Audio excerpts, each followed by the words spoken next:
Today is January 25th, 2026, and welcome to the 472nd episode of the So Video Games podcast. Here on the show, I talk about any game at all, including new stuff, old stuff, and anything in between. My name is Brad Galloway. I'm usually the one-man host of this show, and I'm also the editor of GameCritics.com, a website that uses the full range of review scores and offers full accessibility info in every review that we publish. And as you might have guessed, today we are joined by a second person, a second human being, my co-host, everybody's favorite man about town, Carlos Rodella. Hello, I'm freezing. It's so cold. It is freezing here in the Pacific Northwest. How are you doing, sir? I'm doing cold, but other than that, I'm doing good, and I have a lot of games to talk about because I'm bringing the games this episode. Yes, you certainly are. Folks, today's going to be a little bit different. We'll still do housekeeping and stuff, but just as a quick heads up, this is, I think, the first time since So Video Games has existed. Oh my goodness. I think this is the first time when I have literally fuck all to talk about on the show. And I'll tell you why. So I got code last week for a game that I'm very excited to talk about next week, but it's under embargo until next week. So I can't say anything about it. You will definitely want to tune in next week. I feel like this is a game that is worth talking about. It's worth the attention. I'm very excited to talk about it. Not to spoil anything, but I think it was pretty great. And I'm looking forward to sharing the good news on that. But that game, it was important to me that I finish it before I talk about it. So...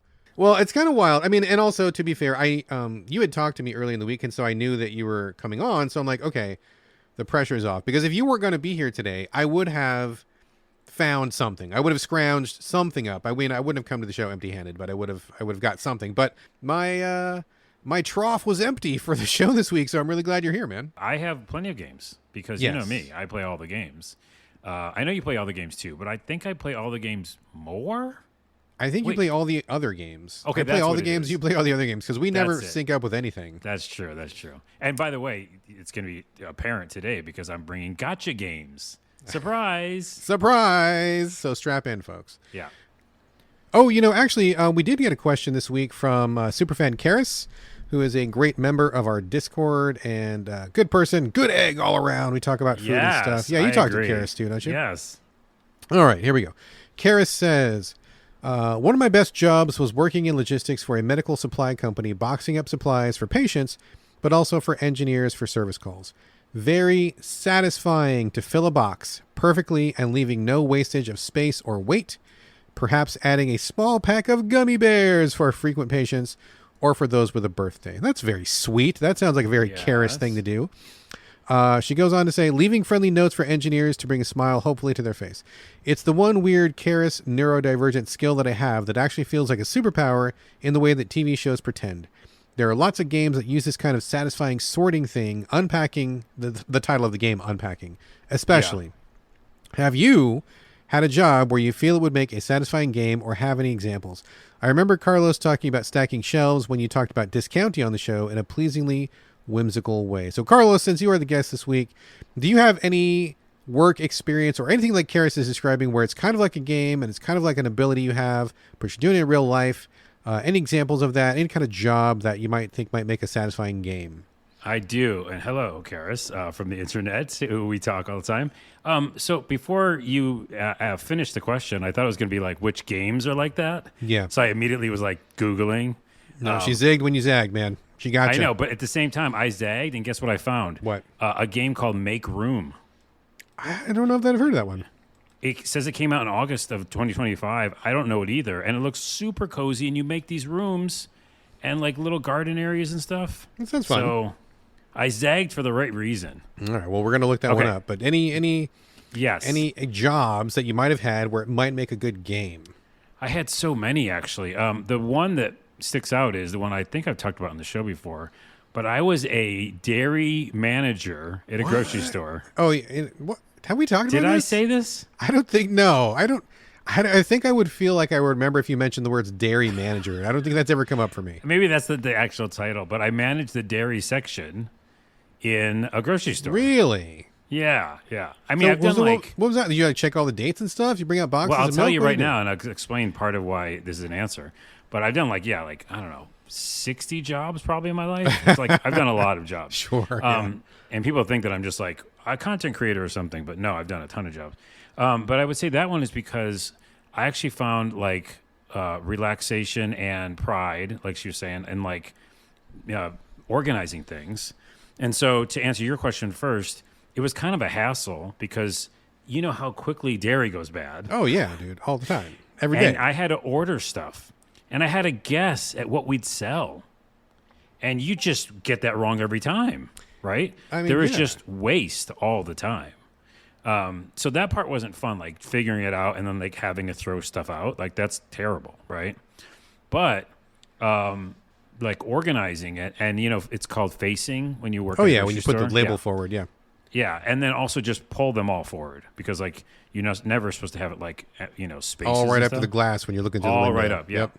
So I would face, and then I would order, and then the other thing that was like kind of comforting and relaxing is the back room. The freezer was just a mess when I got there, and like boxes everywhere, and I was like, no. I don't have like an OCD thing fully, but I couldn't let that just be chaotic, right? Right. So even though it was freezing and I wore gloves, I went in there and they're like, "Where's Carlos?" He's like, "He's back there organizing that freezer again." And I like made everything perfect in there, like as perfect as you can get. I mean, this totally sounds like a game, dude. Dairy Manager, man. That's Right, that's a Dairy game right there. Manager. Yeah, I mean, Dairy Manager could be a lot of the parts of it, like ordering, right? But I actually just like the actual ordering of the boxes and stuff. And then I just, whenever I went in, I knew where everything was. So that's the first answer. Good answer. How about you, That's- by the way? Do you have an answer before I got go to I got a couple, but you go ahead. Keep going. Well, I think I'm going to make you go for one more because I have to think about what my second one is. Well, I have not done as many jobs as you, but I have done many jobs. I mean, I think my first job I was like a dishwasher, and it was at one of those like industrial dishwashers where you have like this giant fucking machine. Like basically you just plant yourself at the end of it, right? Like you're wearing Yeah. gloves, apron, and whatever hat, and you're just standing there, and like the dishes just keep coming. It's all it's like the that old Ethel and Lucy sketch with the candy where the candy just keeps coming down the Yes. conveyor belt. But what a reference, by the way. I know, 'cause Talking about in our 50s. People, I mean, no, we're not in our 50s, but people, Well, I'm yeah. sure can get that reference. I mean, it's a meme or something. So It is, yeah. so you would just stand there, like the dishes would come, and like you would just have to keep up with it. So I think that one right there would be like a mini game, maybe a mini game, perhaps, unless you wanted to put some RPG where you go and talk to other people in the kitchen, try for romance options or maybe like some other side quests or something. That could be kind of fun. I was also, I was an assistant in a tailor shop. That was actually super fun. Totally not for now, not for the time or place. But that was the first time I ever worked with somebody who was like openly gay, like ever. And the first time I think I worked there when I was like 17 or 18, and I came from a pretty backwards conservative part of Washington, not in Seattle but outside. So that was a whole experience. Daryl was his name. Good guy. I love Daryl. And I learned a lot from him. So we'll talk about that some other time. But like, washing the windows and bringing out the garbage, just like basic stuff. But I think like as managing a shop, I think is kind of an interesting thing. You can kind of do that. And I got a little bit of that with this county too. It kind of brought back some of those feels of like making sure things are tidy, picking up the trash, making sure everything looks good. I've done bagel sandwich making. So like, again, the production line. I was a pizza delivery driver one time, and so you can do some crazy taxi action with that. I would probably add like a launcher on top of my car to like shoot the pizzas out, so I didn't have to get out of the car. That would be kind of fun. Maybe All do like pizza's ruined.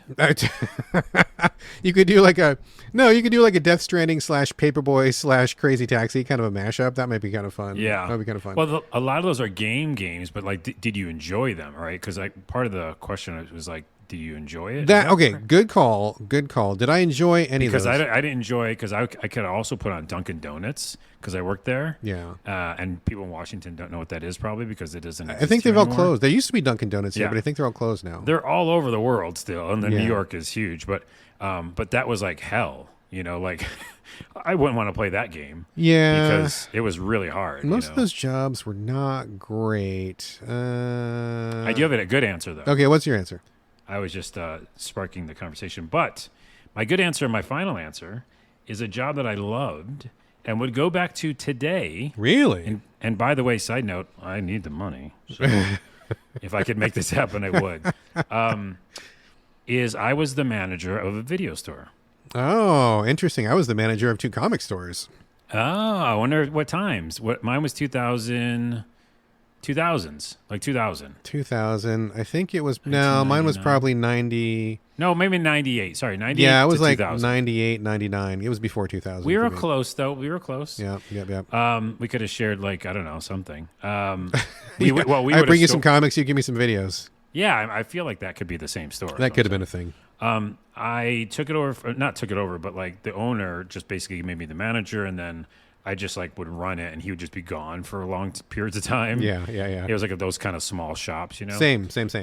Yeah, and then I got to like make all the sections, Oh, that's fun. Like horror you know, and like sci-fi. cult And, section. Yeah, yeah, and then every day was a fun day to go to work because I could just put it different movies in that section. That's And you awesome. know me, I am Mr. like tell people cool things to check out. oh, yeah, dude. Yeah, recommendations for sure. Absolutely. That's what I did. I probably started at that job because I've done it my whole life when content on shows and whatever. But like, there was the most one-to-one. This is a good question. That was the most one-to-one, making me and the customer happy at the same time. Yeah, yeah. Because like I saw the immediate results. Is what I'm saying. So that's Like, a game right there, dude. That's a total game. That's like Yeah. that game that just came out recently where you recommend books to people. Did you play that one? No, I haven't. Called like Little Bookshop or something like that, where like literally people come in and be like, I want a history book that also has woman characters and it's also set in the 1800s, and then you're like, oh, and then you recommend something that could be totally Oh, like Carlos's interesting. video store. Yeah. I think mine was definitely more organic though, because like what I would do is not to say I'm saying yes and really, but is we had the TVs on, so I always put movies on and like put weird movies that people didn't know about. Oh, yeah. So I'd tell them that way, and then I would like the new release section. I would like put stuff like Carlos's picks right there in the middle. Oh too. yeah, oh yeah. So, anyways, you just did a lot of that stuff, and you got like people asking questions, and it became like this like community, and it was really, really, really cool. Oh, see, that's cool too. Okay, so I did work at Suncoast Video for a while. You remember Suncoast Video? Yeah, they were big budget though. Yeah, right? they were But- big budget, like in on the mall. So I worked there, and that was a pretty cool gig. And I would recommend things to people. I worked at 2 comic shops where people asked me for recommendations all the time. And also, when I was at that comic shop, I was also the Magic Pro of that shop. So I got Oh, paid to play nice. Magic all day long with people because we were selling hella fucking Magic cards back then. So I would like wheel and deal. People would challenge me. We got in the food court and play, and give them a little Nice. discount if they beat me and shit, and like all that kind of fun stuff. But I think it kind of gets back to you and me both like sharing our opinion to people who wanted our opinion, Yeah. and maybe some people who didn't want our opinion. But like that's just something that we do. So here we are again, still talking about it all these years later, and also applying it to games and life and all that other stuff. Wow, look how that came out of that question. Good Thanks, question, Karis. Karis. Good question. That is why I love getting questions for sure. All right. Good question. Let's move on here. All right, let's get to it. We do have some housekeeping to get through, though. Carlos, let's kick it off with you. I know you got a couple things of housekeeping. What do you want to start off with? Well, first I played the Dragon Quest VII demo, and I don't think I talked about it on the show. Did I? I don't. Maybe you did. I don't rely on me. I don't remember. I anything. can't remember. Either way, it's the remaster, remake, whatever it is. It's a definitely different art style. PS5 demo? Where you at? PC? Where you PS5 at? demo, yeah. Okay. And it's out, and I love the thing where it does. It actually lets you collect all the stuff that you do, and then make it the save file and bring it over to the actual game. So I love that. Oh, I love when they do that. That's such a Yeah. great idea. They should do that for all the demos. They should really should if they can technically, But yeah, it's surprisingly good. It's old school.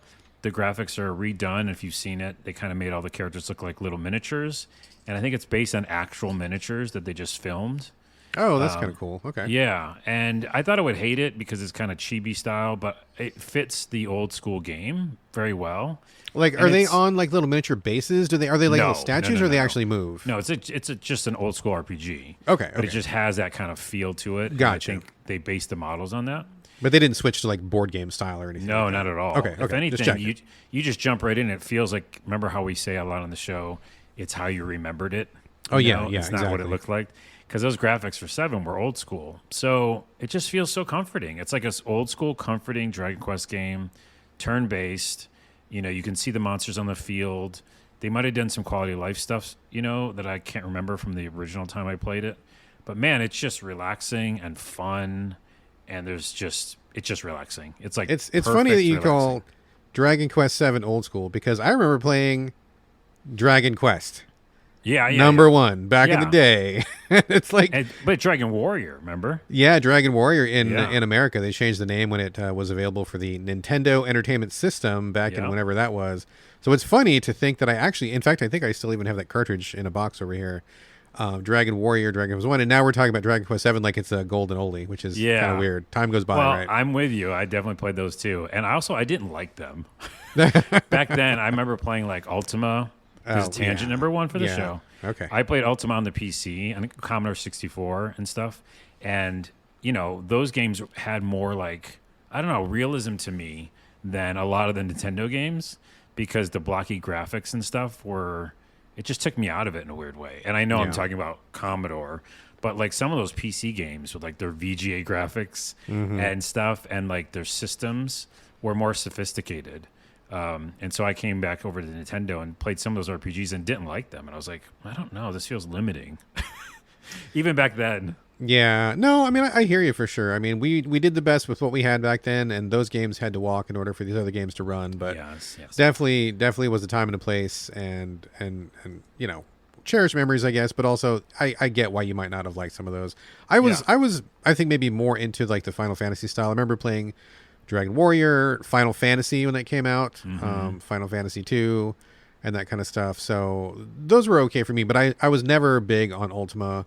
I was never big on wizardry and stuff like that. Those were like too hardcore and kind of fucking my annoying even goodness. for me. Yeah. By the way, we've never done a full Ultima episode, I don't think. Even though Haven't we? I feel like we have. Have we not? Have we? I feel like we have. That would be like a Carlos episode because I haven't Audience, really played tell that. us if I ever run into like a full-on Ultima story because I have so many.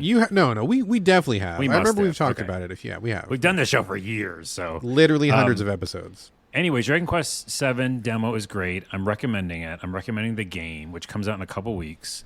If you want to play the demo, play it now. You get to save all your stuff and then make a save file. And it's just great. It's old school. It's simple. There's another game on this list today that is about comfort in uncomfortable times. We need comforting games, and Dragon Quest 7 is a comforting game. All right. There we go. Good. All right. Now you said you had another housekeeping bit. What you got? Another dragon thing. So I'm playing a lot of gacha games right now, and we'll talk about that. But one of them, I just basically went to a YouTuber, and I was like, hey, what's all the new gacha games for January? And so one of them was an idol isekai game, Okay. right? Did I say that right? You got it. You got it. Okay. And so it's like, it's got a little bit of adult cleavage in the Adult game. cleavage. Okay. Adult Cleavage is the only appropriate cleavage. Let's be clear about that. Yes. But like overly done, like character models are like they're bouncing their butts. Are we and their talking like? Are we boobs. talking like fan service, or are we talking like adults only kind of? No, stuff? like fan service. Fan yeah. service. Okay. Yeah, there's no like actual like Okay. stuff going on. So we're not in like triple X territory. No, not at all. It's kind Okay. of that funny, weird middle, which is isekai. Gotcha. That's what that Gotcha. stands for, I think. Actually, no. Oh, I okay. don't believe so. But let's continue. I think that's a different term. But Isekai so you're in. says, I'm looking at the thing, it's a subgenre of fiction, includes novels, blah, blah, blah, anime, and video games that revolve around a person or people who are transported to and have to survive in another world. Yes. Such as a fantasy world, blah, blah. Okay, but I think when I watch YouTube videos, a lot of people will call the kind of like scantily clad anime isekai. Or I think maybe like, it's just. I think those things are in there, but isekai to me is like the thing said. It's like where you get transported to a world. Okay. You learn the new rules of the world. Like you're in the human world, and you get transported to the demon world, and then you got Right. to learn that kind of a thing. And I think it just happens to be that every world that you get transported to just has big bouncing boobies. Right. Which, by the way, this is a similar thing where like you're fish out of water character. Okay, so that would make So sense. And I it think you're makes sense. right. Okay. But just like an added aspect is the boobs. We're both right. We're both correct. And so what this is, because I just was like picking all the ones from January just to try them, it's an idle game, which sometimes I can like. And, you get new characters, so it's a gacha game, so you're always trying to like collect new characters, but all the characters are very bouncy. Remind me what this is called? What is it called again? Dragon what? Traveler. Dragon Traveler. Okay. And you just show up, and it's got humor. So, like, there's a lot of anime and a lot of isekai as well that is, like, humor-based. So it's, like, ridiculous and funny, and you meet new characters. And the gameplay is actually just top-down like 3/4 view top down, and you kind of it's idle in the fact that they just do their attacks, but then you do the special moves. You know, like you key 'em drag off on the yourself? special moves.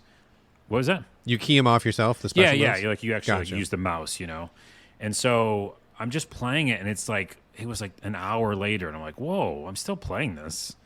So I think I might like it, even though it's like gratuitous as heck. But it's got comedy, and I like laughed at a couple parts, and it is relaxing because you're not doing much. Sure. I mean, that I don't sounds know. kind of fun. I'd like to check that out. And just to be clear, we've talked about adult leaning stuff on the show before. You're a consenting adult. I'm a consenting adult. I think there's a time and a place and a situation for all of these things. I don't think either one of us would be considered a prude. So as long as we're talking about adult people playing things that are meant for adults and no one's getting harmed, then I think that's A-okay. It's A-okay, and it's also like comical in this way. Like the way they Exactly. do it is like really over the top. Anyways, that's a couple little things, couple dragon things for housekeeping. All right, excellent. I do have several housekeeping things. This feels like a really weird and unfortunate pivot, and I don't mean this to be funny. Oh, no. Or Is it something negative? No, it's sad. It's sad. It's not negative. Oh, okay. Well, that's also bad. Yeah, sorry everybody. This is like the most awkward transition ever. But Gene Park's cancer came back. So I don't know if you all know Gene Park. He's the games writer for the New York Times. And maybe you know this or maybe you don't, but Gene Park is an old friend of mine. In fact, he got his start at GameCritics.com. Oh, I didn't know that. He and I are good friends, and we've been to E3 together and, hung out, and he's a great guy. I have many stories about Gene. Not all of them are fit to share in a podcast, but he's a great guy. And I was so proud of him when he got that job at the New York Times. Like, local boy makes good. I know everybody in Hawaii, where he's from, was really proud of him. And we were all just like, yeah, it's amazing to see somebody who was one of us in the trenches at Game Critics, like went on to get big. And Gene is wonderful. He had cancer a couple years ago. I want to say it was like 2002 or something like that. I could be misremembering. And it seemed like he had pulled through, like they had gotten it. He had done some surgery and he had gotten better and treatment and all that stuff. And I believe he's been in remission for a while. And that was great news. But he just recently announced that his cancer has come back and he needs surgery again. So he did put up a Kickstarter, and that's really the reason I'm bringing it up. Last time I checked, I think he was asking for $150,000 for medical bills. And when I looked at it 1 or 2 days ago, I think he was up to like $135. So he's doing great. Okay. A lot of love out there for Gene, which is awesome. And he deserves every bit of it. So just a heads up, if you know Gene, if you have read his writing, I mean, he's super prolific. He's been on TV interviews. He's done podcast interviews. I mean, he's like hung out with Kojima. He's done everything, right? Like he's really gone on and done a lot of great stuff. But if you know Gene and you love Gene, go ahead and contribute to his Kickstarter and just help him out because, man, brother needs help right now. And you're going to link it, and maybe in the show notes. Dude, I want to, but I forget things like so bad. You do forget. I'm gonna try. I'm Okay. gonna star by this. I'm gonna like highlight it on the script. I'll do my best. I will try to link it in there. But if not, just do Google search Gene Park cancer GoFundMe. It'll be like the number one thing that comes up. I mean, it's you'll find it. So there's that. Okay. Good luck, Gene. Love you, buddy. Good luck. Yes. Next story. Ubisoft put out like again, we're light on the details here because I kind of just don't care, but I did want to bring this to the show. Just life, man. Life. Keeping up all these stories, man. I mean, yeah, life is hard. Life is busy, and as much as I love or don't love Ubisoft, tracking down the details of the story, whatever. Okay, it doesn't matter. So they basically announced that they were canceling 6 games that are currently in production, including the Prince of Persia Sands of Time remake, which I was actually really excited for because I love Sands of Time. That's an amazing game. Yeah. And also they were supposed to be remaking Black Flag, which I just started last year on 360. And I'm like, this is really cool, but it's like so rough. I'm having a hard time playing it. I hope that they remake it. And they're like, yes, we are remaking it. And I'm like, sweet. This game rocks so far. And I want you just to put it on a better system. I think that one's canceled as well. So they're canceling 6 things. And guess what they're going to do after they cancel those 6 things and try to restructure? Pivot towards AI. Okay. Do we have all the info on that? Because I don't know. What does that mean? We can look it up if we want to. But I mean, they said that they're going to pivot towards smaller, whatever, like cost savings, generative AI, et cetera, et cetera. So that to me sounds like you guys you put both feet in your grave and you're getting ready to shovel dirt on top of you, because that does not sound like a recipe for success to me. Okay, well, that makes me go on a tangent, number 2. Okay. Because, yes, that's not great. Also, I would have loved Sands of Time. I Oh, like dude, that. I'm so That disappointed was about such a good those. game. Yes. I will say this because it just came up in a Lyft ride that I was in. I was in a Lyft. It did, just came actually. up in my lift. No, but listen, I was in a Lyft and we were talking about Microsoft and jobs and layoffs and with the person, and I basically said a whole like soapbox, like if he cared or not, I don't know, but about like it really comes down to management. Huge studios, and I've said this on the show a lot, are like messing up by laying off people and canceling games, closing studios, because a lot of times they're spending an insane amount of money on one game. And I think it's just crazy because as you see, tons of indie games are successful. You don't need those crazy amounts of teams and millions of dollars or hundreds of millions of dollars to make a game. That's a tangent I'll save for another day. That's ridiculous. But at the end of the day, it really comes down to management. Because I was at a bunch of these huge companies. I won't even name them because I don't want to like throw shade. But I was been at a lot of these tech companies and gaming companies, and it comes down to management being bad. Okay, Agree. Fully agree. Bad You're 100% at right, dude. what they're doing, and it's not about. Sometimes it's not even about the tech, and I always throw asterisks with the AI because it's about how the fuck you do it. You know, Larian came out and they talked about how they utilize their technology, etc. So I just want to put that out there. I think it all comes down to management and huge greed issues around these companies wanting to make crazy money for their stakeholders, shareholders, and it's not about the creative process. And when you come down to the indie game developers, it's about the creative process. So that's it. Well, it's funny you bring that up because I fully agree, because I can think of one situation pretty near and dear to my heart right now, and I know of others as well, where it's not game related, but like people who are running a job or being a boss or being in charge of something, and they're just fucking morons, and like everybody can see it, but they're the person in charge, and so they just keep making like bad decision after bad decision, throwing bad money after bad money, and it's like, it's really hard to watch that. But I agree with you. It all comes down to like leadership and management, like 100% for sure. And quick tangent on your tangent, you were not on the show when I talked about this, but you were watching Mythic Quest a while ago, right? Yeah, I finished it. Yeah. Yeah.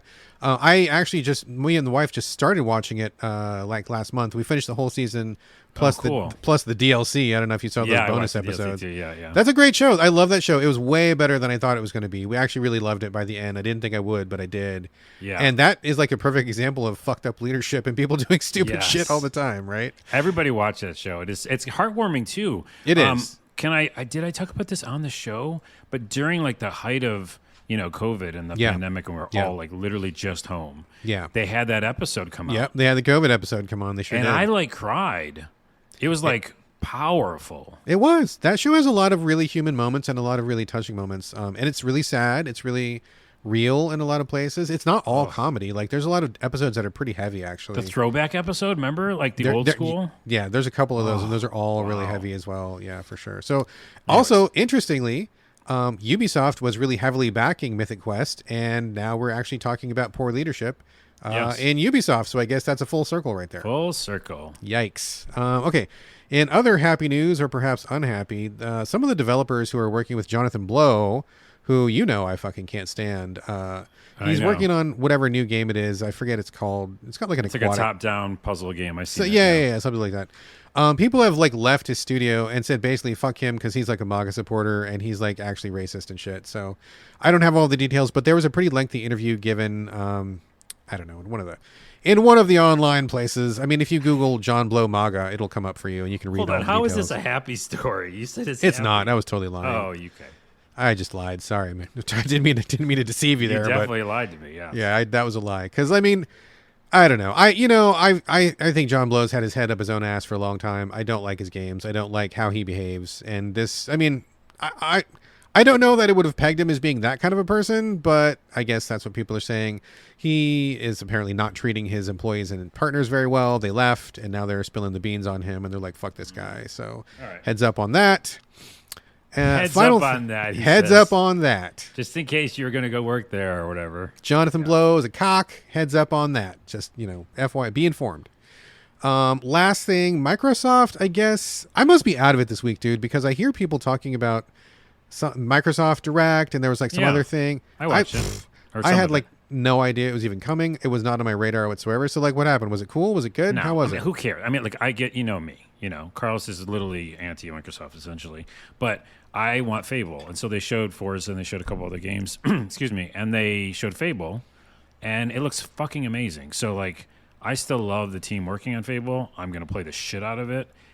They did a very deep dive into it and explained how it works. It's totally a throwback to the old Fable, which I really enjoyed, where, like, what you do actually affects the town kind of thing. Sure. I know you don't care, right? I just think Fable is like one of those things where like they always talk a big game, they never walk the talk, and it's just the same song and dance every single time. Oh, I know. That's why I was actually impressed with this, because it showed a lot of the game. Like, it looks like it's done, in my opinion. Yeah. So I think it's soon.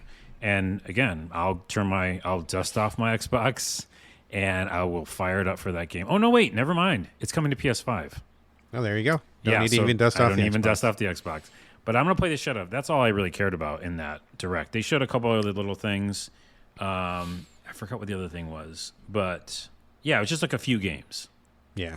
All right. Oh, Double Fine was in there. Double They Fine. talk about their new game. Yeah, that looks All right. interesting. I didn't even, whatever. I'm just out of it this week. I didn't even know what happened until it was afterwards, and then I was like, okay, that's fine, whatever. The only takeaway for me is that Fable looks like it's done, and I think it's actually going to be a game. Carlos setting the bar high, folks. It's gonna be a game. It's a real game, I think. Yeah. I would love if that was the fucking bullet point on the back of the box. Fable, it's a real game. I think. Wait, can you make the title of this podcast? It's a real game, I think. It's a real game, I think. Let me type it in here. Okay. All right. Moving on. That's all we got for housekeeping. I'm going to skip over some of this stuff. Just heads up, we got a YouTube channel still. youtube.com/@gamecritics.com videos for all our hand selected stuff. You can also, I don't know if I've mentioned this before, but you can also listen to, I believe, the entire backlog of So Video Games on YouTube. And I believe we're in the process of getting all of the original GameCritics.com podcasts up there. I've had a number of requests for those, and I've tried several different ways to make them available to people, because I think, number one, I'm honored that anybody wants to listen to our bullshit after all these years. So I'm super grateful that people find value in those shows and want to listen to them. But we've just had like problem after problem getting them all up, and so I think that maybe YouTube is going to be the final answer. I've got good man Eugene Sachs, our YouTube guy, working on it right now. I've got a couple bugs to work out and a few cleanup things to do, but I think at the moment the vast majority of those old podcast episodes are there, and we're hoping to get all of them. So just heads up that, if you don't care about game trailers or video interviews or whatever, but I believe also we have all of the backlog of the podcast there. So that's like 400 plus So Video Games, and then we've got probably 200 plus GameCritics.com. So that's like a lot of hours of listening if that's your jam. So there you go. Well, that actually makes me think of one thing real quick, and then we'll go into games. You know what I would love, like selfishly, but I wonder if anybody else would like highlights of me and you talking over the years. Yeah. That might be pretty cool. I need it to be a hell of a lot of work, and you could do some limited automation. I'm not saying like an AI agent. Oh, hold on. Not an AI agent or anything, okay? But just how there's software that just has automation in it that takes out parts of podcasts. Like that's been going on for years. Sure, it has. That's not AI, okay? So if maybe I could grab some files and one of us, Eugene, I don't know. I feel like that'd be fun to make.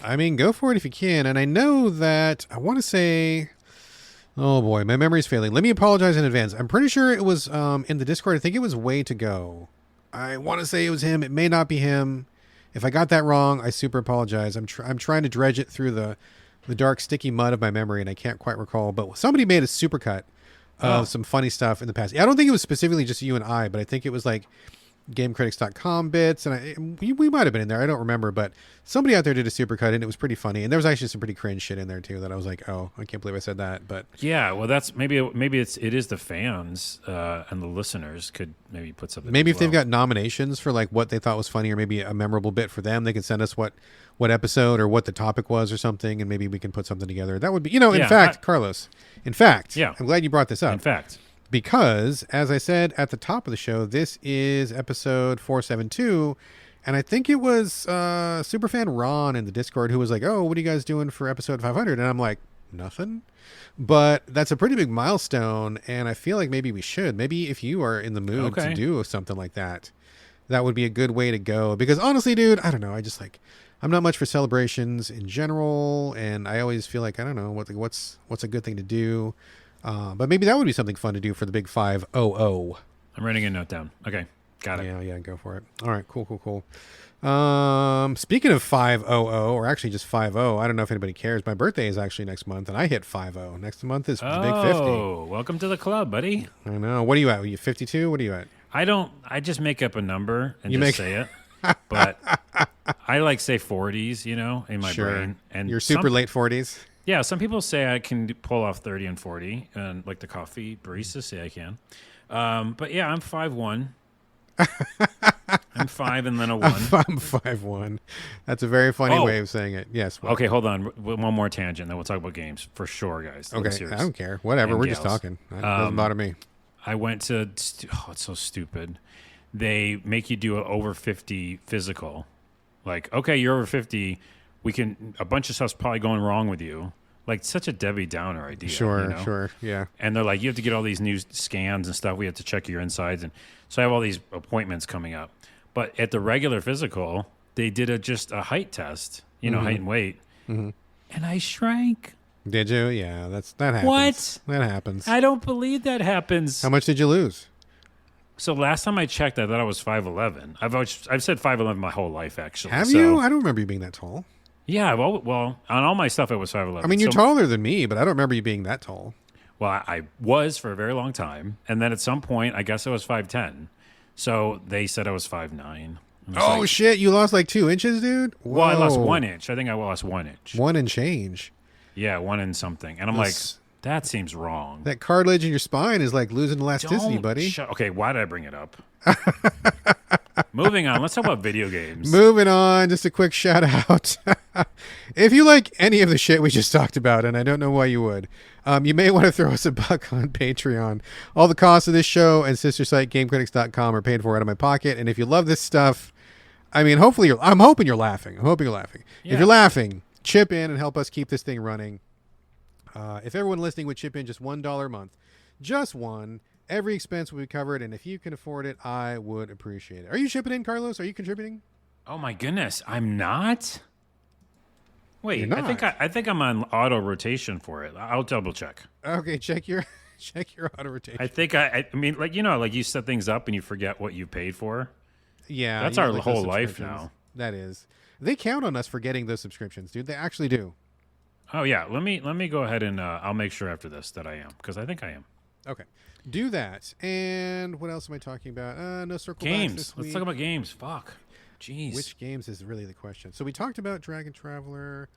I know what I want to talk about. This is my show, remember? This is my episode. I think you're right. I think we should just get right into it. Carlos, you want to talk about Fallout New Vegas? Yeah. And that is a game that is near and dear to my heart. So, sir, talk away. Oh, good. Then you'll have something to talk back about. Obviously, the TV show's out, and I'm watching season 2. I keep forgetting you have to watch a whole season at once, right? I do, personally. Yes, I do. Yeah, but did you watch the first season? No, I actually didn't care for the TV show. I've mentioned this before, but Oh, I guess you did. I think the Amazon shows, they all have this kind of like darkness to them that I kind of don't appreciate. A little bit of a You mean said that. edge. Yeah, Yeah. I just noped out, and I didn't care for it. But I do love New Vegas, though. Yeah, okay. Well, we're going to talk about the show, but I do like it. I think season 2 might be getting better than even season 1. And there's definitely a lot of comedy, so it's not just like, and there's heartfelt moments because they go to the past, a lot. And It's not in the past, by the way, there's no like horrific killing and stuff. It's just deciding what's going to happen with the world and bombs. So it's interesting to see that side of it, especially playing Fallout New Vegas. So I went back, and so I play a lot of games on GOG.com. Oh, sure. I highly recommend them. And they had the Ultimate Edition for $9. Oh, wow. Crazy. So it had all the DLC, and I had never played the DLC, back in the day. So I played the game, remembered a lot of it, and then, did a couple different things. And right near the end, there's a huge section where there's all these death claws and this terribleness to like get to Vegas, to get to the main trip. Yeah. And I remember hating that. So I did one mod, because I already played this game. I did one mod, and all I did was I gave myself the Slugger, which is a huge baseball bat. Yes. Have you ever used that mod or No, I've never used Oh. mods. I've just played the regular version on Xbox 360, but I played it a year after when it was fully patched. But I do remember the Slugger, yeah. Okay, well, the Slugger that is modded is like does 350 damage or something nuts. And for Fallout New Vegas, that's a lot. That's a lot, yeah. So I basically just hit things and they go away. Like that's right. it. But that helps because I was in the Deathclaw area and I just would take out Deathclaws. Still, they could hurt me, because I didn't have like amazing armor. But if I timed it right and used VATS, which I love in that game, I just was able to take out Deathclaws in one or two hits. Right. So I used that to help me like finish the game quicker. But that's the only mod I did. And the whole game in general, the Ultimate Edition, just feels better. And then I started playing DLC, and I beat a couple of DLCs, which is way farther than I ever got. But then it started crashing. And I went online, and a bunch of people say even the Ultimate Edition's crashing because the bones of the game are still old. Yeah. And if you mess with it at all, I did one mod, So what I come to say is, A, it's worth going back to play the main game, right now for that kind of price, $10. But as you probably know, New Vegas and Fallout 3 are being remastered. And there was a rumor that they were going to be dropped very soon. But I think that rumor has been put to bed because Bethesda can't be counted on. Right. And I think they're working on it. But it's like that's the next time I'll pick up those games because I want the strength of, a remaster. Interesting.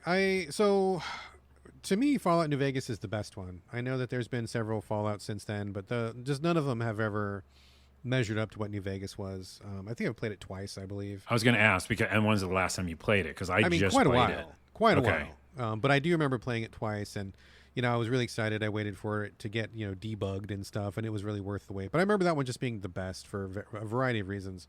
What was the DLC? I don't recall. Was one Lonesome of it like you Road. were helping some indigenous people, right? Well, there's a couple of them. There's like 4, and I've only played 2. And so Okay. Lonesome Road was the one where you go out and you're trying to find the other courier. Like there's another courier like you, and spoiler, it's like a bad guy. It could be a bad guy. And you have to like fight him at the end. But like it's all this journey that you go on with a little robot, those little iBots. I love the iBots. Yes. Yeah, and to be on a journey with the iBot, going through these worlds, we're like fighting clans and getting to the end of the road to meet this person who's another courier was a very good DLC. Yeah. Like it felt very fun. And there's another one I'm playing where you're meeting all these robots and they're like trying to they take your brain out. Which I definitely never played this one. And they remove your brain and so you're like stuck in this world. Yeah, I think I remember that one. You remember that one? Yeah. Yeah, I believe so. It's not as fun. It's like a retrieval mission. It just feels like you're stuck with a bunch of robots. Is that the one where there's like a science lab at the top and you got kind of this open world? You're kind of just like walking around, but like the central part is like the science lab. You keep coming back. Yeah, to Big yeah, Mountain. Okay. It's called Big Yeah, Mountain. yeah. Yeah. Okay. Uh-huh. So those are the only 2 that I played. And so there's, I think, 3 more. Yeah, one of them is helping indigenous people in this one section. I do not remember if it still holds up or not. I mean, I okay. played all of them back in the day, but Okay. So a couple things. Yeah. Number one, I don't know if I ever told you, but I actually went to lunch with one of the writers of New Vegas. Did I ever tell you that? I don't think so.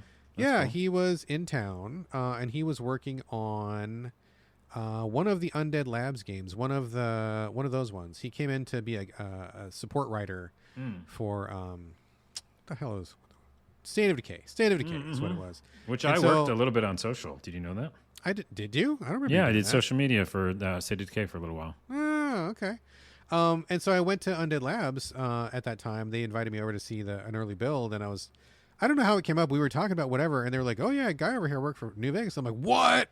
I love New Vegas!" And like he and I went and had a burger at one of the bars that are near where Undead Labs used to be. And it was so fucking cool to just hear about like what it was like to work on New Vegas. And he wrote all of the dialogue and the quest lines for Eddie, the iBot that you're talking about. Like, he did all nice. of that stuff. So I was like, okay, that's amazing. So that's cool. Second thing, I have to say, Oh, okay. So we're gonna just like this show's all over the map. That's fine.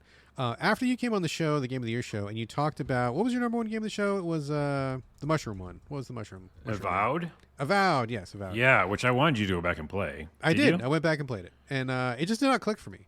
I think Okay. it was fun, but the reason I bring it up is because I'm wondering if that kind of game is even for me anymore. Like I think Avowed was fine. Like I was like the combat was kind of fun, and the graphics were fine, and like it was all kind of like on a smaller scale, which I really appreciated. But as I was playing it, I'm like, I just don't know if I care to do this anymore. Like the whole Yeah.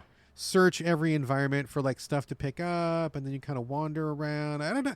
Something about it was just like, and I don't think it was Avowed. Like I think it was a fine game. I just wonder if that style of game is just not for me. And thinking about it, about in regards to New Vegas, I loved New Vegas when it came out. I thought it was amazing. One of my favorite games. Great experience back then. Played it twice. Loved it.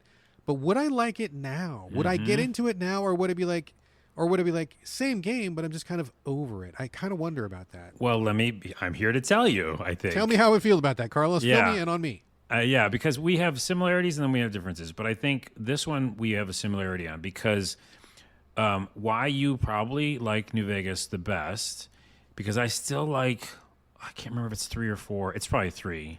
And when they remaster it, I'm excited to go back and see. But I think 3 did some really good things that New Vegas didn't do in world building and just the way the gameplay was, because I just went back and played New Vegas. Yeah. I think it's rose-tinted glasses, I'm going to say, because New Vegas is good, but it's definitely not like, I don't think it's fantastic. Like, I think it's rose-tinted glasses. Okay. But the reason why I think you love it so much, and why I still do, so it's not a negative thing, is what they were doing well is the open-endedness. It just felt so like anything can happen. Like True. they did a really good job, unlike other games that like say they're going to give you choice, but then you still have to be funneled into one thing, right? This one was like, I don't know what the fuck to do.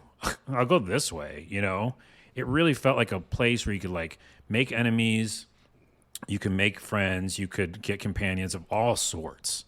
This one guy who's up in a tower, who's like a sniper. Felicia Day was a character. Yeah. Voiced one. All these different types of people could be your companions, and robots and stuff. And you had lots of different endings to lots of different quests. I think that's the special sauce of New Vegas that I liked when I went back to it. I was like, ooh, I could kind of fuck around. I like all that stuff. I mean, yes to all of that. Yeah. And I think also just the writing I thought was really, really good. I feel like the writing in that game is a step up above the other Fallout games in terms of like quality of the dialogue, the wackiness of some of the quests, the way that you handle some of the NPC conversations and things like that, which kind of goes hand in hand with what you're saying about the do anything, anything goes kind of nature of it. Mm-hmm. But also just some of the writing and the characters in that game stuck out to me more than other Fallout games. And I feel like that one, something about that cast and those events just really dialed in for me. I mean, again, Yeah. I don't know if I would feel the same way today. Maybe yes, maybe no. But at the time, it left a very large impression on me, and I just have really fond memories of it. But again, if there was to be a remaster dropped on my desk right now and I went upstairs and played it, would I like it as much? I don't know that I would really care to pick up all the dry lizard and the milk cartons and looking for the bullet in the bottle caps. I mean, maybe I wouldn't give a shit about that right now. Okay, so I will answer that for me, and I'd say as soon as I went back in, I was like, yes, to the collecting thing, because I was like, oh, I just want to play this all night. Like, I just want to like pick up things, and like upgrade. And so I was right back to it, and I did like it, but I did find the rough edges. And of course, it crashed a lot, a few times, more than a few times. And so I don't know. It wasn't as powerful as when I first played it, but I liked it a lot. And so I think I really would like a remaster, but also I'm actually more interested in playing 3 again because I had fond memories of 3. Before we go on, I have 2 more things to say about Fallout. Okay. Because we could talk about this forever, but we have other games. Sure. One, I made a glitch to the ground video. That's probably my biggest video I've ever made is in views. And I bring it up because it was, just like everything that I think blows up is so organic. You have no idea. So I was in Vegas. They just call it, New Vegas.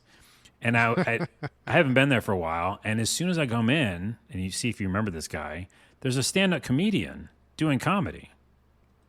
Did you remember this guy? Vaguely, maybe yes, maybe no. It's been He's a loud. good number of years. He's doing like one-liners, like Rodney Dangerfield, which my dad loved him, and so he's doing these lines, and I would go up to him, and he's just doing them all. So I was like, okay, Carlos, hit record. This is gold, you know. So I screen captured him, made a video of just all my highlights, like my favorite jokes of his. Yeah. And it has like 200,000 views on Wow. Instagram. Who was And, the person who was doing that? Was it an actual comedian or who was it? No, it's just some voice actor, and they're not good jokes. They're like, on purposely bad jokes. And they're all one-liners. Like the first one is, I've been married to my wife for 17 years. Where did I go wrong? Yeah. That kind of shit. Stuff. Yeah, exactly. So, anyways, just I mentioned that because I was like, holy crap. And the other thing is, this is a follow-up memory.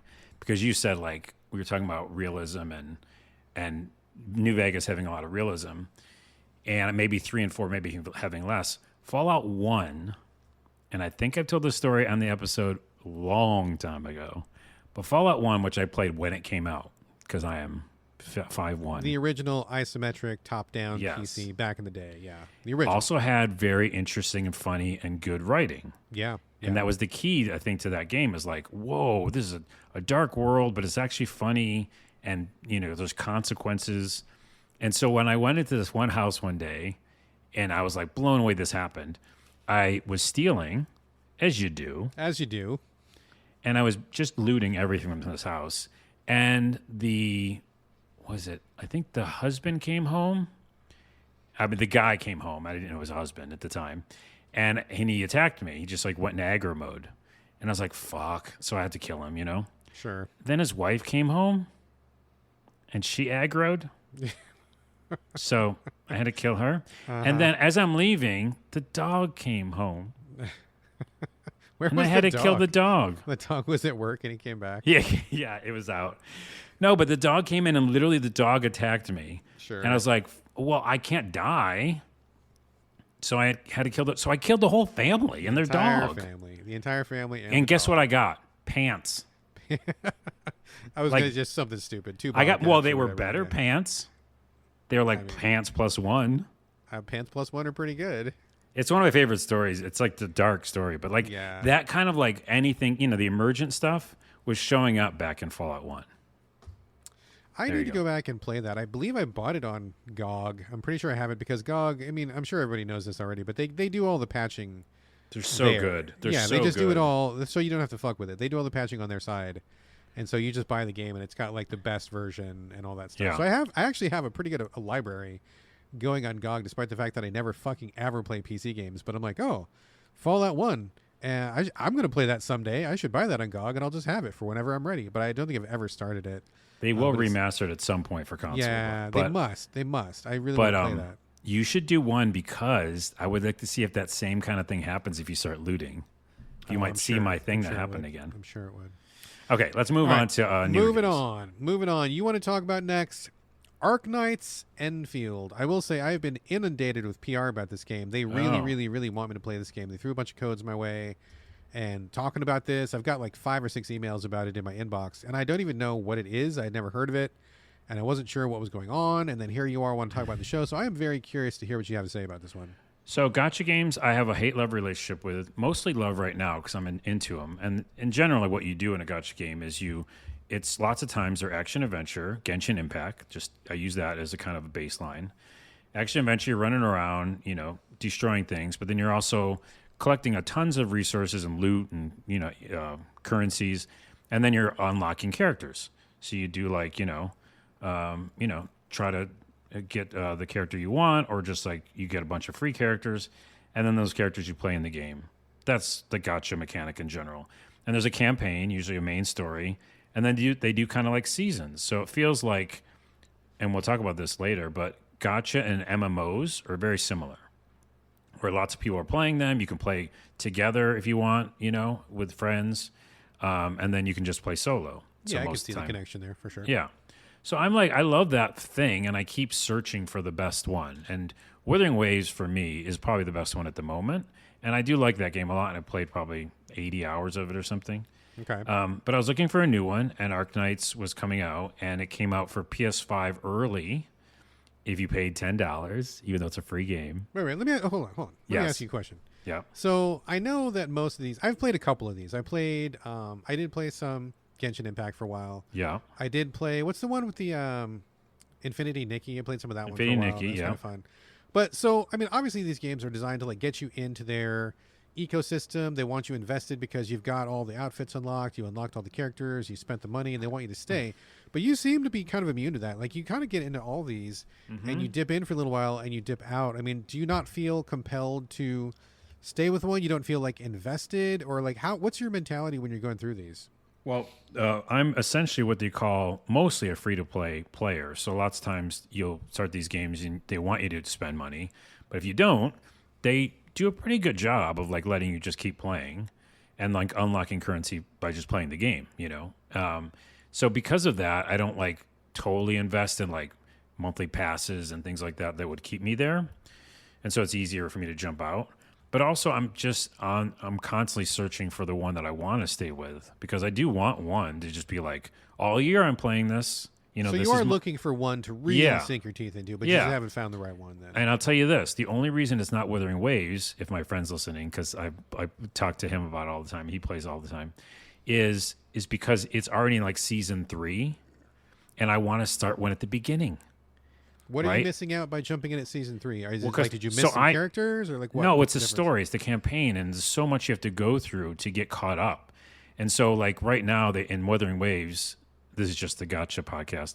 In Wuthering Waves, they're like introduced a really cool bike, and it's such a fun mechanic. But in order for me to play it, I'd have to skip story, and I can't do that. But if you're looking for one to sink your teeth into, and if you like that one, can't you just go back and play like the season 1 quests and just go through all that, even if it takes you time? But isn't that what you want though, to like really get lost in one of those? Well, this is the good granular conversation.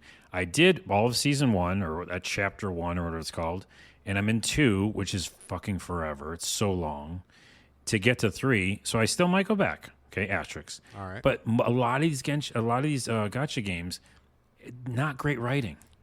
True, okay, true. And so if I'm skipping dialogue, I'm missing the story, but I'm so like just glazed over eyes because I can't hear this anymore, you know?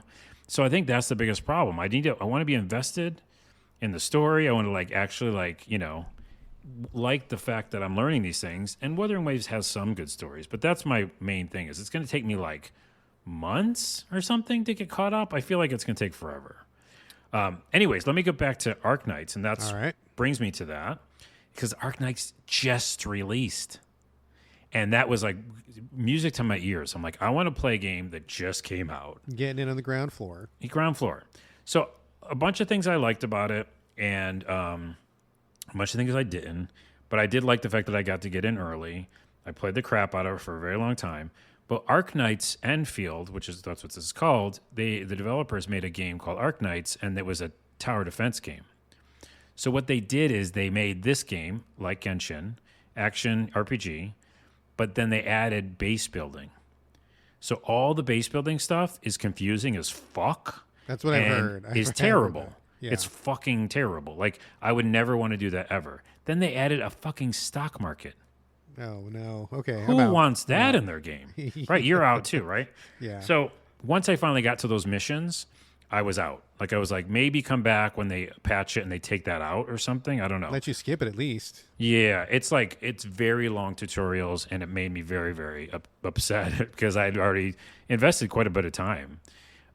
So I do like a lot about it. I'm not going to talk about it a lot because I'm kind of on the fence. If they fix it, that's cool. But I do like the characters. A little difference with Enfield is you can see all your characters on screen. Mm-hmm.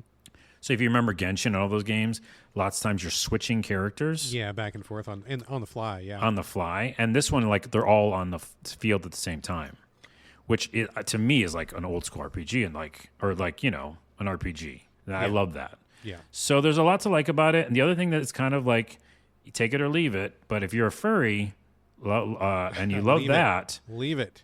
Right? Okay, but that's what this game is, because all of the characters have some element. Oh, I am so far out. I know. You're so far out. So, but you see, like, I tried, and then these things just kept nicking at me. You know, like, yeah. Carlos, you still want to stay in? I'm I'm like, yeah. So, anyways, I left, and we'll talk about another game I'm playing instead. But I might come back to it someday. It's funny you but I mention don't that, know. dude. It's funny you mention that because like I am. If, I don't want to lose listeners here, but like if anybody likes furry stuff, like that's a-okay. You do We love your the furry thing. community. You do your thing. I have no Yep. problem with you guys doing that, but like for me personally, it is the biggest fucking. You could show me a picture of like the sexiest woman in the world. Like she's exactly my type. Like just like I would start to drool when I look at this lady. Right? You stick a pair of fucking cat ears on, I'm out. I'm like I'm done. Yeah, Zero interest. You take the cat ears off, I'm back. Like it's Yeah. just like I am so not interested in having animal aspects on my people that I'm just like anyway. But okay, to be fair though, if there was a real person who was born and through some genetic accident they had cat ears on their head, I wouldn't discriminate against them. They could still be my friend. I wouldn't hate them on that. But like, Yeah. if you're talking about like furry stuff, like yeah, just not for me. But again, if that's your flavor, go for it. But for me, I'm out. So I kept looking at new characters I could get, and like I was like, oh, she's pretty cool. I'm just being, looking for the women characters in this scenario. Sure. And then they turn around, and they're like, there's their tail, and I'm like, oh, okay, you have a tail as well. So That's weird, yeah. there's nobody without a tail, that's weird. or cat ears, or lizard, parts. Yeah. Anyways, okay, so Anyway. that game was a disappointment for me, and it sucks because I definitely like a lot of the combat, and I liked the gameplay. But that stock market and the fucking I mean I don't care about the stuff being in there. And in fact, I think if you have options, that's fine, because maybe there is somebody who wants to do the stock market, or maybe somebody's really interested in the base building. That's fine. But like for that type of experience, I think you need to be able to skip it. Like you Yeah. should just optional if you want to It's- get into it. And I'll only mention this one more time, like in ever, but like because I've just been blabbing this to my friends how much I hate it. But in the tutorials for that base building stuff, Yeah. some of it you have to wait in real time. Oh, dude, no. Like no, as no, the conveyor belt goes, and you're like waiting for the thing to go in. I'm like, are you kidding me? Oof, yikes. Okay. So That's- I go into the trenches, people, for you, so you don't have to go in the trenches. Carlos took that bullet for you. Please Yes. do not do. Yeah, stay away. But I have a better game if we want to talk about that next. All right, so we're done with Arknights Endfield. Now we are talking about last new game of the show, Crystal of Atlan. Atlan? I don't know. Your guess is I don't know. I've literally never heard of this until you brought it to the show. I have literally no idea what this game is. I'm going to Google it right now. Go ahead. So I was searching because obviously that didn't work for me. And on PS5, just released recently, on PS5 version, it's an MMO. And again, like we said, it's gotcha and MMO, very similar. Collect a bunch of characters, go do quests. Level up, get currency. Well, this is a mobile game from 2023. So it's been out for a Mobile while. game, okay. Which, to your point, lots of games are like fixed by then. So they've had some, True, they true. know exactly what to do, and they're like nice and patched. The PS5 version came out, which is great for me, and I downloaded it for free. And it is everything I wanted from, a gotcha experience, because it's very simple. There's three or four different character types with like alternates for each one. Warrior, magic user. Well, actually, a puppeteer's one, which is very cool, where you like puppeteer like another like floating entity. Okay. But you play like a trial mission at the very beginning, just all the characters. Like as a story mission, it just like lets you play all of them. And it's so fun, so immediately badass. You feel so good. Like every character feels great. You're kicking ass. And then you like get to pick your character. And then later on, you get to actually like customize them more, but you kind of get just a template character in the beginning. So of course I picked Warrior. And then it really pushes you along. So it's an MMO. You can see other people in the lobby, town, but you're doing like missions. Like, do this mission now. Okay, stage 1. Like very stage driven. Not a huge world like Genshin or something like that, okay? But because of that, it's very comforting. It kind of goes back to Dragon Quest, where it's like, it's just comfort MMO. You just go in, you kick ass immediately. You have 1 million skill points. Guess what? All the skill points, refundable at any time. Oh, that's nice. That's a nice At feature. any time, yeah. Literally go and try to find your best playstyle. Like, have fun with it, Yes, there's an MMO. There's a gotcha element. There's tons of currencies. Most of the currencies make sense in this one. Most of the upgrades make sense. Like, I didn't get too confused this time. And the long story short is, it's just really fun and really simple. and I'm totally in. Like I'm level 30 already. And I just played it like one day. What are you playing? PS5? I'm playing on PS5, and it came out 2 years ago or 3 years ago on the mobile. Okay, so mobile to PS5. Okay. Yeah, but man, and on the PS5 controller rumbles with it perfectly, and I like that, and I just can't speak highly enough of it. It just feels so good, and I was like, this is what I was kind of looking for. All right, excellent. Yeah, I mean, okay. It might be boring to some people, by the way. I'm gonna put that out there, but for me, I love the disclaimers we have on this show. It might be a game, sort of. Also, it could be boring to you. You never. Everything that I said, you would know immediately if it clicks with you. Like, go and feel like a badass right away. Do stages and level up. Like, that's what this game is, right? But that's a comfort food for a lot of people, and for me, it is right now. For sure, I get it. For sure. All right, that is Crystal Atlan. Yeah, who knows? Whatever, something like that. All right, folks, that's it for the game portion of the show. But like many folks, Carlos and I do spend a few minutes a week in front of screens that don't have menus or life bars. That's right. It's time for the TV and movie roundup. Let me kick it off, Carlos, since we covered all your games here. Yeah, I did all the talking. Let me talk for a minute here. Let me give your windpipe a break. Not watching a whole lot right now. Still going through the old school Inspector Gadget with my wife. I think we're up to like episode 50 something right now out of like 85. Shit still is funny, dude. Like you wouldn't think it'd be so funny, but man, some of that stuff in that is just really fucking funny. I can't give any good examples. And if I did, it just wouldn't be as funny as if you're watching it. But I do really give props to those guys. I forget that guy's name, the French guy who was behind it. But man, some of that stuff, not even just the physical comedy, which is always funny. And interestingly, there's always a cross-dresser. Like in every single episode of Inspector Gadget, one of the mad agents is inevitably in a dress or in an old grandma outfit or something. I feel like there's something going on behind the scenes there because it happens like all the time. But beyond the physical comedy, like just some of the writing is just really funny and kooky, and it's just I'm honestly surprised at how much I laugh like out loud during Inspector Gadget because I thought it would be good for the nostalgia feels, but like it's actually pretty funny. So props to Inspector Gadget, old school. Also watching a show on the Disney Channel. It's called Parallels. This is actually made by Disney France, and I guess I didn't realize how much unique content programming they have in each country. I guess being the, USA-centric dickhead that I am, I figured they just translated all of our American shows and shipped them overseas, which I'm sure they do. But, each one of these countries, we just watched a trailer from Disney Brazil that was made with Brazilian actors and Brazilian content, and this one is from France. I'm like, oh, okay, cool. Like, I love international stuff and foreign movies and foreign TV shows and films. So we were checking this one out. It's a time travel story, basically, not to spoil anything, but there's a group of kids in France who go to an abandoned military bunker that's just like out in the woods near where they live, and the door's unlocked. They go in there and fuck around. They set it up like a clubhouse, but they don't realize it's attached to a research facility a little ways away. And so when that research facility does some experiments, and this is all in the trailer. I'm like giving away nothing at all. This is all in the trailer. When they do some experiments, the kids get caught like in a time travel thing, but it's not the usual thing. Like one of them stays where he is. One of them ages and comes back as an adult. So he goes from like 16 to like 35, and then two of them disappear. But then you go to like an alternate reality, alternate timeline, and when they switch to that, the whole screen flips. It's a pretty cool effect actually, to let you know that we're going to the alternate timeline. So the other ones that disappear, they age like 4 years each, and then they're kind of lost. And so it sounds a little complicated, but it comes together really nicely in the show.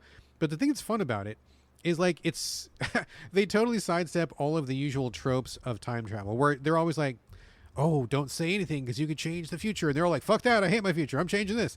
And they're like, hey, we're going to get married in the future. And hey, did you know you have 2 kids? And hey, they're like everybody they see, they're spilling the beans on like the future thing.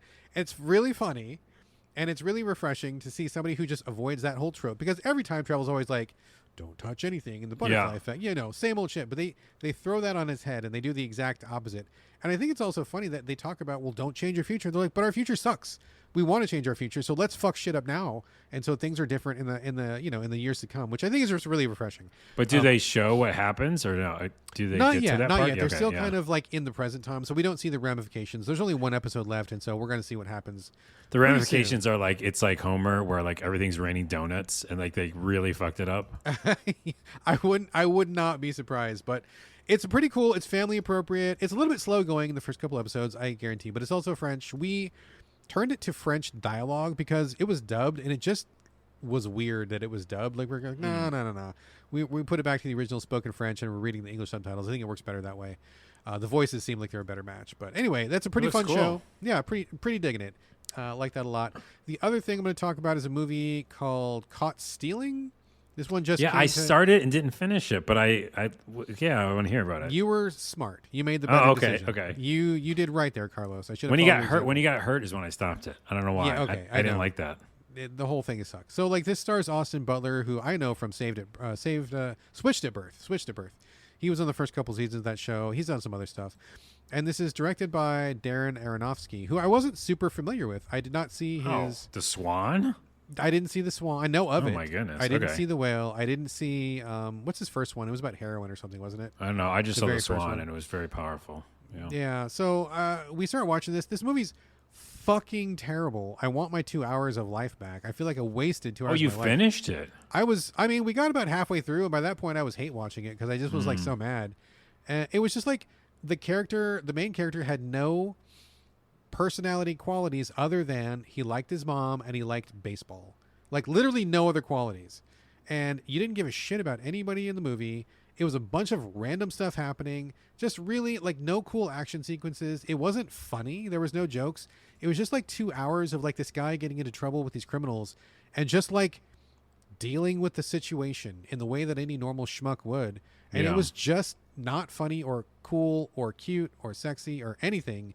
It was just 2 hours of fucking blah, nothing. And it's weird.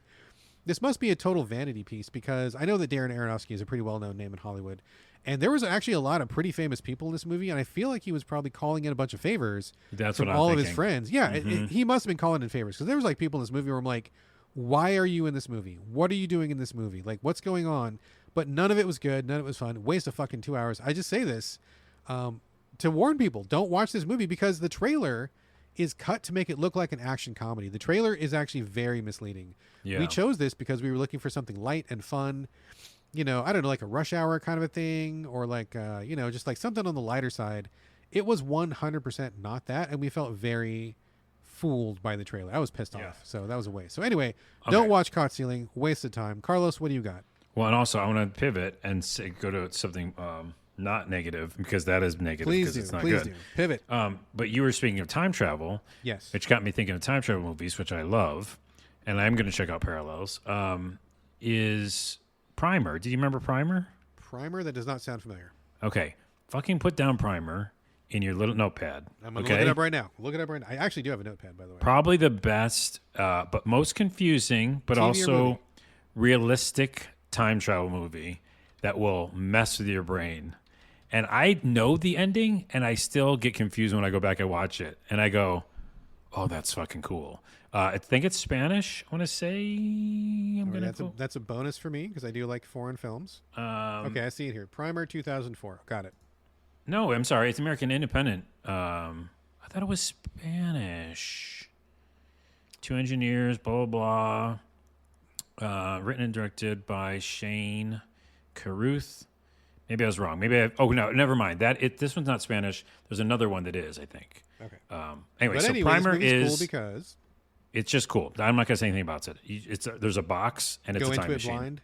Literally go into it and don't know what's going to happen. Okay, go see Primer, and then also I just realized because I typed in time travel movies. Idiocracy is a time travel movie. I still have to watch it. I have not seen that yet. Well, it's another one for our listeners because we're living in that now. That's what everybody tells me. Everybody says that movie came true. It did. That most of it did. Like, and there's a really cool liminal space moment when he's in a Walmart that's like the size of like the Earth, but he gets transported like to that place, to time, which is like kind of like now. Yeah. And there's like a WWF star as a president.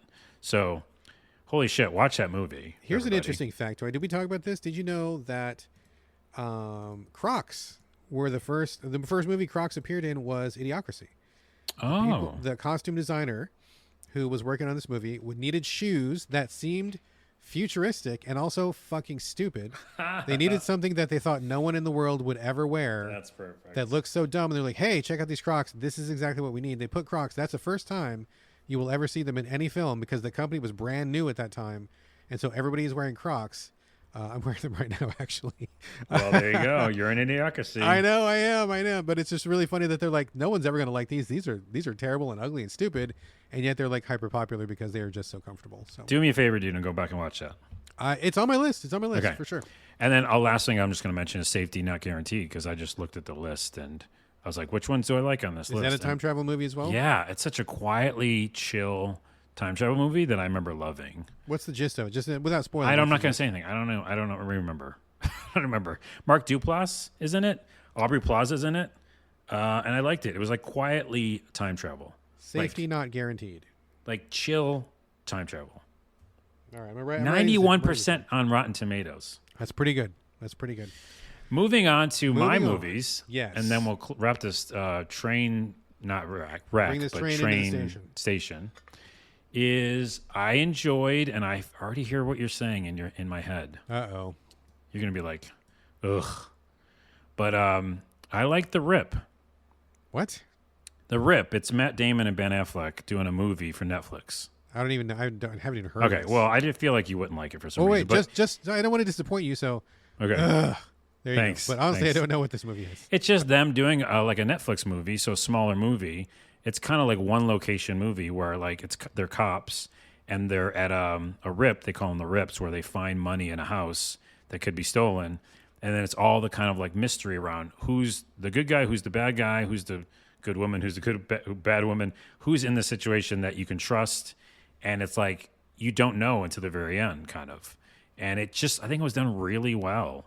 I was like wildly surprised by it. So it's on Netflix right now What do you for think free. those two guys talk about these days? Because, I think we've kind of forgotten that Ben Affleck and Matt Damon kind of came up together. They were buddies. They kind of helped each other out. They built each other's star. Mm-hmm. And then they kind of went their separate ways for a while. I mean, apparently they're still friends and stuff. But, I mean, after all the years that these guys have been and how famous each one of, I mean, they both got, like, mega famous and mega successful. What the fuck do you think they talk about these days when they're just, like, kicking it at home? Like, he goes there. One of them goes over to the other's house. They grill up a burger. They're by the pool, whatever. Like, what the fuck do you think they talk about? Well, they were on some interviews I watched before that show, and they seem like just regular friends, like older friends now that just talk about regular shit. I think they probably just talk about regular shit. You think he talks about J-Lo all the time? You think he brings her up all the time? No, but he probably has a weird memory of it. I bet. Seemed like I it was bet a it's a very sore spot public. for him. Yeah. He made an ass Anyways, of I himself. don't give a shit what they talk about. The Running Man was very fucking good. Oh, it's on my list. We were actually thinking about watching that this afternoon. It's a good time. Oh, there you go. There you go. I've given you another present. All right. Watch it this afternoon. I don't want to, pump it up too much, but wow. And what's his name's in it? Oh my goodness. That guy. I know the guy. The guy from, oh my goodness. Yeah. Nope. I'm not doing it. We're not leaving. Yep. You're 5'1". I'm 5'1". There's a famous guy in it. Oh my A famous goodness. actor guy. Yeah, somebody in there. Sure. Anyways, it's great. Okay. What a ride. Okay, Man, I good, was like, good. I'm in. I'm all in. It's like popcorn movie. It's like, I'm in. That's what I'm up. I need a popcorn movie today, man. I need something that's just kind of like set my troubles down for a moment and just watch something that is just mindless entertainment. And that That's just works it. for me. That's it. That's that Okay, movie. And by the way, what's his name? Oh, no, I'm not going to. Another actor. I You can't starting remember this shit his again, name. Carlos? You starting I this shit know. again? Jesus. But there's another really good actor in it, too. There's a couple good actors. Anyways, I'm 51. Oh my God! All right, folks, that is a show, kind of, really, maybe. Yeah. Before the closing music, we'd love for you to leave reviews, share it on social media, and most important of all, please recommend the show to your friends, because nothing beats good old word of mouth. And as always, we love to get your questions and your comments. Hit me up directly, 70gamespodcast@gmail.com, or on social media. You can find me on Instagram and Blue Sky. It's my name, BradGallaway, all A's, no O's. Carlos, where can people find you these days? Glitch to the ground anywhere on the internet, TikTok and YouTube. And also, before I go, I know the ending, but did you see the He-Man trailer? Fuck yeah, dude. I Okay. got up early to watch the He-Man trailer. Okay. Are you kidding me? I was like stoked as fuck. Yeah, we didn't talk about it, but I just feel like you're going to watch Yeah. it. Everybody on Earth knows that I am the biggest He-Man fan ever. I watched the teaser trailer. I got up early for the teaser trailer. Okay. The day before, watched the fucking trailer the next day. Psyched AF. And I got to say, Idris Elba looks amazing as Man-at-Arms. And I got to, okay, real talk for just like a second. He-Man time. When they announced this movie, I was not super sold on some of the casting choices, right? Like, I mean, number one, Jared Leto can fuck off. Like, choosing him as Skeletor, I no. Like, there's like 1,000 dudes they could have picked before they picked Jared Leto for that. But putting that aside, the main guy, Nicholas Galitzine, I'm not sure what his last name is. When I heard they picked him, I'm like, I don't know about this, man. But like seeing him in the trailer, I'm like, okay, all right, I'm kind of feeling it. I'm kind of down with that. That kind of works. I wasn't super sold on Tila, but she works. And what was it, Allison Brie from Community as Evil Lynn? I mean, that one I had me raising my eyebrow, but man, that kind of works too. So I'm open to all possibilities. And as a lifelong He-Man fan, I'm fucking beside myself that 40 years after that toy line launched, there is still shit to be bought and enjoyed and seen with He-Man stuff. That makes me super happy. So thrilled. All right, I thought you would like it. Yes, absolutely. Okay. Where do I leave off? Oh yeah, the Discord. We have a Discord, totally free of charge.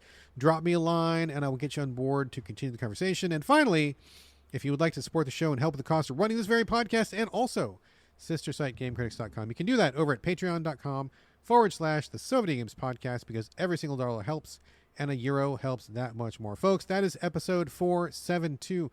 Thank you so much for joining us here on the So Videogames podcast, and I'll see you next week. And I might too. I don't know. We'll see. Bye.